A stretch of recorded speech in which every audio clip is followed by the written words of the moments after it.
Bonding plastic tanks containing methanol is crucial to prevent static electricity buildup.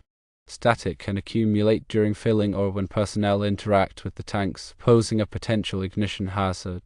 Because the tanks are plastic, they don't inherently provide a path to ground, necessitating a dedicated bonding and grounding system. This system aims to safely dissipate any static charge that may accumulate. The tanks are sitting on a concrete floor and plumbed with Schedule 80 polyvinyl chloride, or PVC, with stainless steel bungs. The procedures outlined are best performed by a qualified electrician. To properly bond these tanks, you'll need several materials. Firstly, a grounding rod, a minimum of 8 feet long and 5/8 inch in diameter, constructed of copper-clad steel. Secondly, a grounding clamp compatible with the grounding rod. Thirdly, a grounding wire with a minimum size of 10 American wire gauge copper. And fourthly, a conductive strap made of stainless steel or copper. The installation involves several key steps. 1. Install the grounding rod. Drive the grounding rod into the ground outside the structure, ensuring it makes good contact with moist soil. The depth is important to reach stable ground conditions. 2. Connect the grounding clamp. Securely attach the grounding clamp to the top of the grounding rod and tighten it firmly. This clamp provides the connection point for the grounding wire. 3. Run the grounding wire. Run the grounding wire from the grounding clamp to a location near the tanks. Ensure the wire is protected from physical damage. 4. Attach the conductive strap. Wrap a conductive strap around the circumference of each tank, connecting it to the stainless steel bung and the grounding wire. Make sure the strap makes good electrical contact with both the bung and the wire. This strap provides a path for static charge to flow from the tank to ground. 5. Tighten all connections. Thoroughly tighten all connections to guarantee proper electrical conductivity. Loose connections can compromise the effectiveness of the grounding system. In addition to the core bonding procedure, several additional measures can enhance static control. 1. Use anti-static flooring. Install anti-static flooring around the tanks to help dissipate static electricity. Anti-static flooring provides a low-resistance path to ground for static charges. 2. Wear grounding footwear. Operators should wear grounding footwear when handling the tanks to prevent static buildup. Grounding footwear provides a continuous electrical connection between the person and the ground. 3. Handle carefully. Avoid direct contact with the tanks and immediately discharge any static through a grounded object if contact is made. This minimizes the potential for static discharge. 4. Use a static meter. Consider using a static meter to monitor static levels and take appropriate precautions when necessary. A static meter can help identify areas where static is building up. The grounding rod serves as the primary connection to the earth, providing a low impedance path for electrical currents, including static charges, to safely dissipate. The minimum length and diameter requirements ensure that the rod is adequately buried and has sufficient surface area to make effective contact with the surrounding soil. Copper-clad steel provides a good balance of conductivity and corrosion resistance. The grounding clamp is specifically designed to create a secure and reliable connection between the grounding rod and the grounding wire. It's crucial to choose a clamp that is compatible with both the rod material and the wire size to ensure a tight and long-lasting connection. The grounding wire acts as the main conductor that carries static charges from the tanks to the grounding rod. Using a minimum of 10 American wire gauge copper wire ensures that the wire has sufficient ampacity to handle potential static discharge currents without overheating or becoming damaged. The conductive strap provides a direct electrical connection between the stainless steel bung on each tank and the grounding wire. By wrapping the strap around the circumference of the tank, it creates a large contact area for effective static charge transfer. The strap material should be corrosion resistant and capable of withstanding the chemical environment around the methanol tanks. Anti-static flooring is designed to have a low electrical resistance, allowing static charges to flow through it and dissipate into the ground. This type of flooring typically contains conductive materials that create a network for charge dissipation. Regular cleaning and maintenance are essential to ensure the flooring's continued effectiveness. Grounding footwear, such as shoes or heel straps, contains conductive elements that create an electrical connection between the person wearing them and the floor.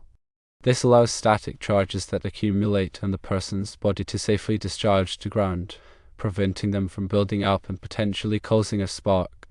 A static meter is a handheld device that measures the amount of static electricity present in a given area. It can be used to identify areas where static is building up and to assess the effectiveness of static control measures. Regular monitoring with the static meter can help prevent static-related incidents. It's important to note that this bonding procedure should be performed by a qualified electrician who is familiar with electrical grounding practices and the hazards associated with flammable materials like methanol. The electrician will be able to assess the specific site conditions and ensure that the grounding system is installed in accordance with all applicable codes and regulations. The stainless steel bungs on the tanks provide a convenient and corrosion-resistant point for making electrical connections. Stainless steel is a good conductor of electricity and is resistant to the corrosive effects of methanol. The bungs should be clean and free of any coatings or contaminants that could impede electrical conductivity. The Schedule 80 polyvinyl chloride piping that connects the tanks is non-conductive and does not contribute to the grounding system. The polyvinyl chloride piping is used for fluid transfer and is not intended to carry electrical current. The concrete floor on which the tanks are placed is generally considered to be a poor conductor of electricity and does not provide a reliable path to ground. Therefore, it is necessary to install a dedicated grounding system to ensure effective static control. Moist soil is a good conductor of electricity and provides a low resistance path for static charges to dissipate into the earth. The grounding rod should be installed in an area where the soil is consistently moist to ensure optimal grounding performance. Tightening all connections thoroughly is essential to ensure proper electrical conductivity and prevent loose connections that could compromise the effectiveness of the grounding system. All connections should be inspected regularly to ensure that they remain tight and corrosion-free. Avoiding direct contact with the tanks and immediately discharging any static through a grounded object if contact is made is a simple but effective way to minimize the risk of static discharge. If contact with the tanks is unavoidable, wearing grounding gloves or using a grounded tool can help prevent static buildup. The grounding system should be inspected and tested regularly to ensure that it is functioning properly. A qualified electrician can perform these inspections and tests using specialized equipment to measure the resistance of the grounding system and verify that it meets all applicable codes and regulations. In addition to the measures outlined above, it is also important to implement other safety procedures to minimize the risk of static-related incidents. These procedures may include controlling the flow rate of methanol during filling operations, using intrinsically safe equipment in hazardous areas, and providing adequate ventilation to prevent the buildup of flammable vapors.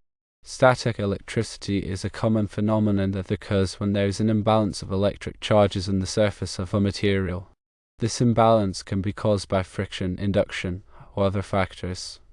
When two objects with different static charges come into contact, a spark can occur as the charges equalize. In the presence of flammable vapors, this spark can ignite the vapors and cause a fire or explosion. Methanol is a flammable liquid that can easily generate static electricity. The risk of static ignition is particularly high during filling operations, when methanol is flowing through pipes and hoses. The flow of methanol can create friction, which can generate static charges. The risk of static ignition is also high when personnel are working near the tanks. The movement of personnel can generate static charges on their bodies, which can then discharge when they come into contact with the tanks. By implementing a comprehensive static control program, it is possible to significantly reduce the risk of static-related incidents and ensure the safety of personnel and property. A comprehensive static control program should include the following elements. Firstly, a thorough hazard assessment to identify potential sources of static electricity and assess the risks associated with static discharge. Secondly, implementation of appropriate static control measures such as bonding and grounding, anti-static flooring, and grounding footwear. Thirdly, regular inspection and testing of the static control system to ensure that it is functioning properly. And fourthly, training of personnel on the hazards of static electricity and the proper procedures for preventing static-related incidents. The size of the tanks, 2,000 gallons and 3,000 gallons, influences the amount of surface area that could accumulate static charge. Larger tanks have a greater potential for static buildup, making proper bonding and grounding even more critical. The El Paso location may have environmental factors that influence static buildup, such as low humidity. Dry air can increase the likelihood of static electricity generation. The grounding system should be designed to account for these environmental factors. The presence of stainless steel bungs is beneficial because stainless steel is a good conductor of electricity and is resistant to corrosion. This makes it an ideal material for making electrical connections to the tanks. The use of Schedule 80 polyvinyl chloride piping is a safety precaution because polyvinyl chloride is non-conductive and will not contribute to the risk of static discharge. However, it is important to ensure that the piping is properly supported to prevent it from sagging or breaking, which could create a spill hazard. The concrete floor on which the tanks are placed is not a reliable ground path, so it is essential to install a dedicated grounding system. The grounding rod should be driven deep enough into the ground to reach moist soil, which provides a good electrical connection to the earth. The grounding wire should be securely connected to the grounding rod and to the conductive strap on each tank.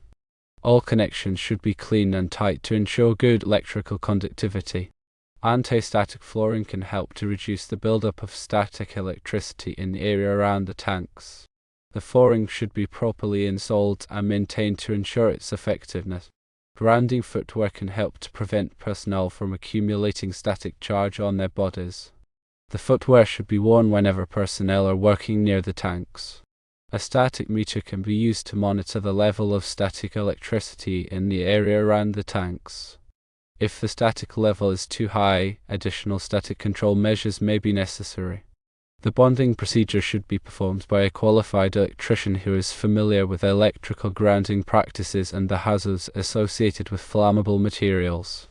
The electrician should also be familiar with all applicable codes and regulations. It is important to follow all safety precautions when working with flammable materials. This includes wearing appropriate personal protective equipment, such as gloves, eye protection, and respiratory protection. It is also important to have a fire extinguisher readily available in case of a fire. In summary, bonding and grounding plastic tanks containing methanol is essential for preventing static electricity buildup and reducing the risk of fire or explosion. By following the steps outlined above and implementing a comprehensive static control program, it is possible to create a safe working environment. Remember to consult with a qualified electrician to ensure that the grounding system is properly installed and maintained. This ensures that the static control measures are appropriate for the specific application and location. Regular inspections and maintenance of the grounding system are essential to ensure its continued effectiveness. Any damage or corrosion should be repaired promptly. By taking these precautions, you can significantly reduce the risk of static-related incidents and ensure the safety of personnel and property. Grounding and bonding are essential safety measures in any environment where flammable materials are stored or handled. These measures help to prevent the buildup of static electricity, which can ignite flammable vapors and cause a fire or explosion. It is important to understand the principles of grounding and bonding and to follow all applicable codes and regulations. By taking these precautions, you can create a safer working environment for yourself and others.